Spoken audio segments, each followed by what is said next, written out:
Hi, I'm JLyric, and I am Lyricism in Motion. Yeah, yeah. Is it the rise of my thighs, the groove of your move, the curve of my hips, design of your lips? Is it the chill of my quiver, the touch as you shiver?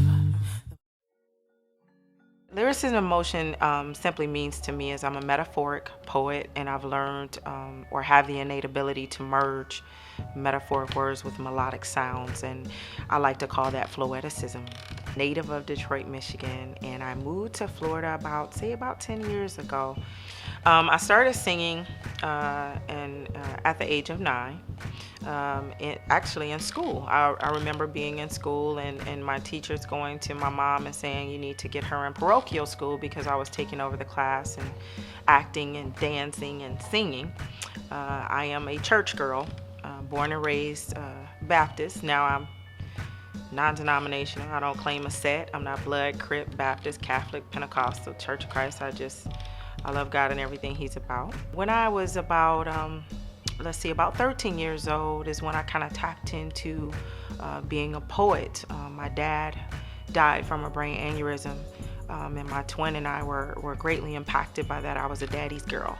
And so what I would do is journal my feelings. I was fortunate enough in my singing in church to come together when I was going to Corinthian Baptist Church in Hamtramck. My minister of music got a few of us together and was like, I love your voices. I love how you blend together, and I want us to form a girl gospel group. So we all came together, and we were going to be opening up for Twinkie Clark, and they wanted a song that was a crossover from secular to gospel. So I redid the DeBarge hit, All This Love, and I titled it All God's Love. I had some problems, and no one could seem to solve them. One of my closest friends, Jackie Glenn, in order to get that done, because the group didn't pan out, she came to me and she's like, Jay, you need to really, really hone into your gift. You need to stop being so nervous and insecure. You have a beautiful voice. You need to just really expound upon it. So I said, okay. So she took me and introduced me to this profound producer and musician, Michael Mendengal. He loved how I wrote and said, I really want to. I was sharing a couple things with him, writings with him at the time. I was going through some things in my relationship, married. And so again, I began journaling and writing my poetry. And he said, I really think you got something there. I want to introduce you to a good friend of mine. And we want to see what you can do. So he taught me how to format songwriting from my poetry and how to pretty much put my words into melodies. So I was like, wow, we can do this. So I met Michael J. Powell, 8-time Grammy Award winning Michael J. Powell. And for those who don't know Michael, he's written and produced for many, many artists. And the one you would most familiarize yourself with is Anita Baker of Chapter 8. He founded that group. So he was working with an artist, Lori King, on her Still in Love project.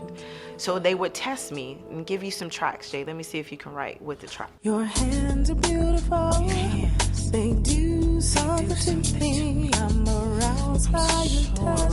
The way you kiss and caress me. So I wrote my first R&B song, Unexpected. Boy, that was something for me, because I remember there was a person in the studio, and I was watching his hands. I remember his hands were very vascular, and there was a circular motion to the way he was rubbing the CDs, and I just kind of honed in on that. Next thing you know, I'm writing, your hands are beautiful. They do something to me. I'm aroused by your touch, the way you kiss and caress me. I always think of you while my mind wanders to that special place in my heart. Completely unexpected, not part of the plan. And so we honed into that and took that to a whole nother level. And from that came my first R&B song, Unexpected, on Lori King's Still in Love project.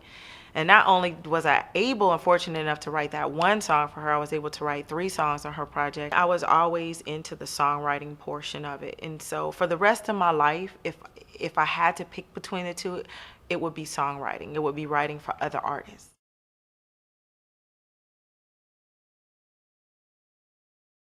My boys, my little kings, I call them. I think that My oldest son, Jordan, is now 18. He's a freshman at FAM. And my youngest is 13, Jaden. They are definitely my biggest influence. They are my biggest support system when it comes to what I've always wanted to do. Things happen that scar and wound you. And so I was in a wounded place for about 5 years. I didn't want to do anything with music. What I noticed is I've had people cross my path who were in love with the gift that I had or the anointing that I had without really getting to know who I was. So after being wounded in my heart and just writing, my boys were the ones who just kept it going, like, Mom, you can do this. I believe that faith without works is dead. You gotta trust with all your heart. Actually, that's like my favorite scripture. I'm a church girl, y'all. I can't help it. But Proverbs 3, 5, and 6. Trust in the Lord with all your heart. I actually wrote a song about it that should be coming out soon, and it's trust in the Lord with all your heart, and lean not unto your own understanding. For if you trust and never doubt His word, He'll bring you through the hurt, the sunshine and the rain.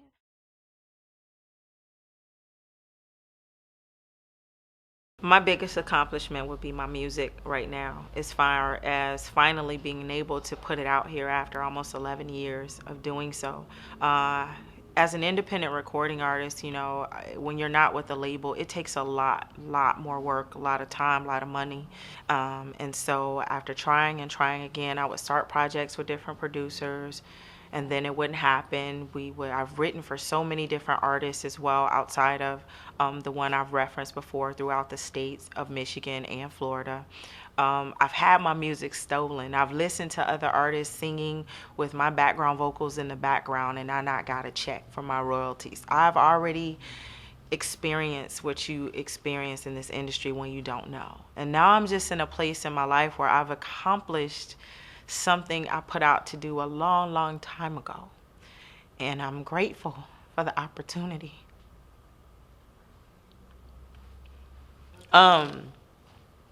I'm grateful for the opportunity to finally get my work out here. That's like air for me. I'm breathing, and I'm happier than I've ever been in my life because of it.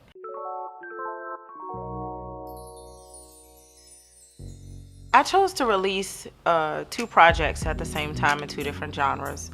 One is R&B, Chronicles of a Lyricist, and one is gospel. It's a neo-soul single, actually. I chose not to put the neo-soul gospel on that same project because I feel that when it comes to God and worship and reaching the masses, you have to have a sense of reverence in that. And I just didn't want to put the 2 together. Chronicles of a Lyricist is very risque, it's very sensual, it's a very sexual project. I can't talk about God and talk about did you fake an orgasm in the same breath. I feel that we're part flesh, we're part spirit. As human beings, that's how we were made. We're fallible and we make mistakes. We especially if you call yourself a Christian, if you say that you love God and that He had a son named Jesus that died for you, then there's a sense and a level of respect that you should have in those areas. And as much as we try to abstain or we try to live right, we make mistakes. We're so hard on each other and judgmental on what we feel is godly or not. And I have zero tolerance for people who are hypocrites. I'm just in a place in my life right now. I think church people, when you in the bedroom, especially when you with somebody that's not your husband and not your wife, let's just be real, because as human beings, we have sex. We're part flesh. I mean, we have sex, we make mistakes. But when you having sex, how many of y'all don't call on God in the bedroom? Let's just preach. Let's just be real about it. Y'all say, oh my God, somebody is cussing, saying F word or S word. It just is what it is. For me, part of my flesh, even in marriage, where the bed is undefiled, when you're in marriage, you have sex with your mate. I think that sometimes as couples, part of our issue is we don't communicate with each other. We don't trust each other. And the way I see it from a clinical standpoint is we date. we go out with somebody, we're physically attracted to that person, we really don't talk, we're just physically attracted to them. She hoping, you working with something, you hoping, she working with something. Then 6 months later, you have sex, you lay next to each other, and you can't stand each other. So I think in relationships, we should be open enough to communicate with each other about what it is we like, what it is we don't like, how you want, how you're stimulated sexually, what intimacy is about. And these things that I began writing about while I was in an unhealthy marriage, and I was malnourished in my marriage, and I didn't really understand the difference between sex and intimacy at the time.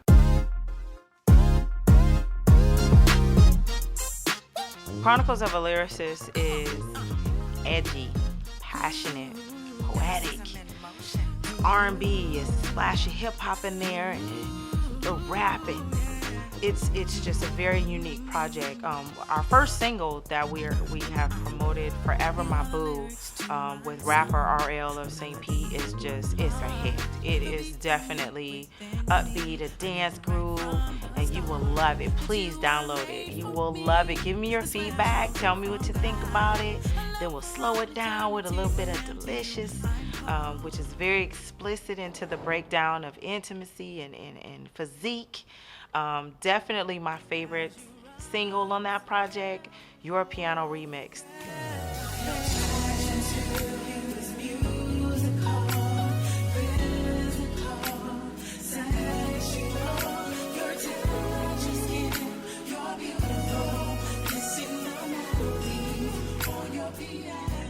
It's passionate, it's provocative, it's sensual, it's intimate, and it will, I personally feel that it will help others be able to be open to each other in relationship and learn how to love each other and how to embrace each other. And it's very tasteful to me, but it's seductive.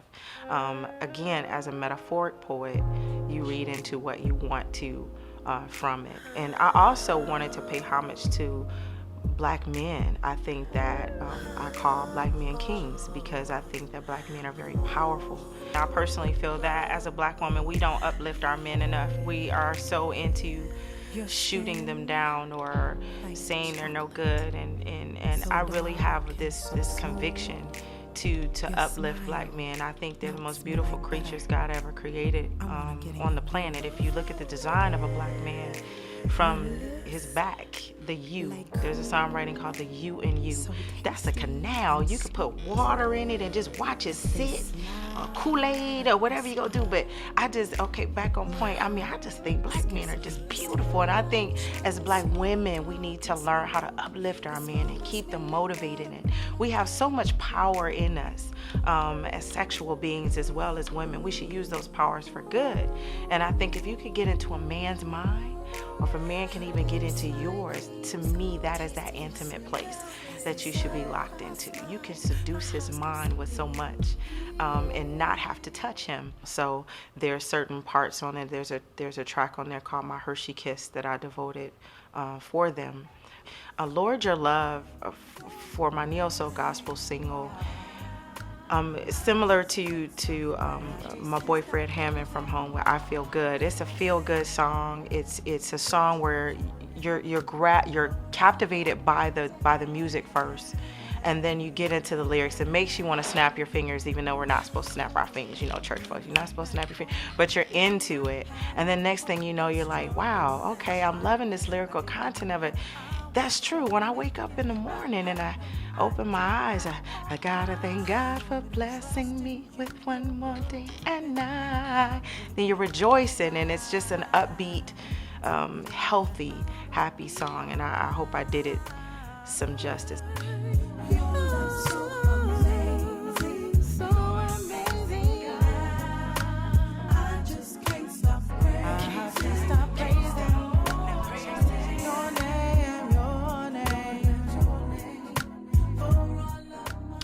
I want to, I wouldn't be where I am today without the help of those who have laid their hands on my project for me.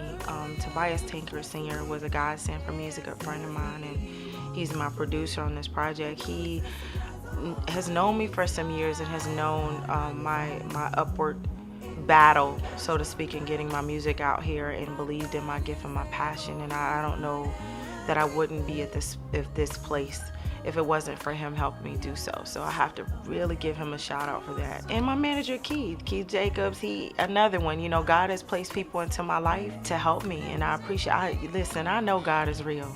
I don't have to prove that to anybody. They could talk about me, download the projects first, and then talk about me.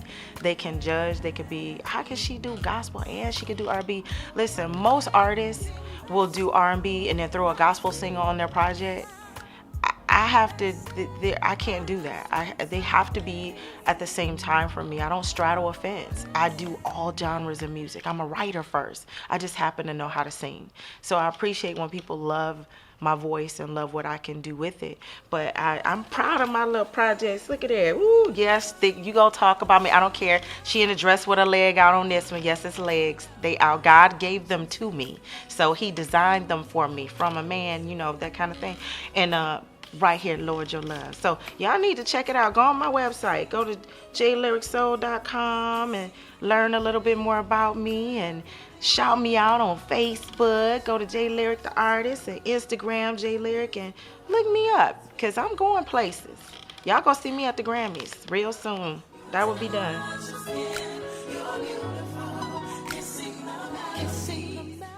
Only God knows. I'm riding the waves, staying on my surfboard. I plan to tour soon and go to various places and share my Floeticizm with the world. So the sky is the limit. So I'm aiming for the moon. If I land, I'll be amongst the stars. That's where I'm headed.